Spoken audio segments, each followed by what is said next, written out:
दे धडक बेधडक आपल्या परिसरातील ताज्या घडामोडी, घटना, समस्या, विविध क्षेत्रातील सर्वदूर बातम्या पाहण्यासाठी लोकशक्ती लाईव्ह न्यूज चॅनलला सबस्क्राईब करा आणि नोटिफिकेशन मिळवण्यासाठी बेल आयकॉनला प्रेस करा।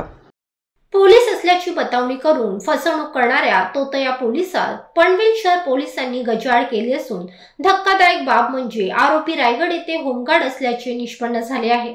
त्याने केलेले पनवेल शहर तसेच खान्देश्वर पोलीस ठाण्याच्या हद्दीतील बतावणीचे 2 गुन्हे पोलिसांनी उघडकीस आणले आहेत। फिर्यादी तरुण मित्रासह सीकेटी कॉलेज जवळ असताना एक खाकी कलरची पॅन्ट व शर्ट घातलेला इसम त्याच्या जवळ आला व त्याने आपण पोलीस असल्याचे सांगितले। वडाळे तलाव येथे काही मुलांनी भांडण केले आहे व ते पेनचे आहेत असे सांगून माझ्याबरोबर पनवेल शहर पोलीस ठाणे येथे चल असे सांगत बरोबर घेतले व त्याला त्याच्या गळ्यातील 70,000 रुपये किमतीची सोन्याची चेन काढण्यास सांगून ती हिसकावून तो पसार झाला। याबाबतची तक्रार पीडित मुलाने पोलीस ठाण्यात करताच वरिष्ठ पोलीस निरीक्षक नितीन ठाकरे यांच्या मार्गदर्शनाखाली गुन्हे शाखेच्या पोलीस पथकाने अधिक शोध घेतला असता आरोपी रायगड परिसरात लपल्या असल्याचे निष्पन्न झाले।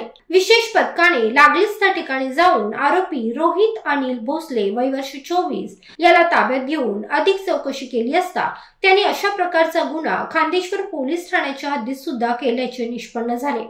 याच्या अटकेमुळे अजूनही काही गुन्हे उघडकीस येण्याची शक्यता वर्तवण्यात येत आहे। लोकशक्ती लाईव्ह साठी संजय कदम, पनवेल।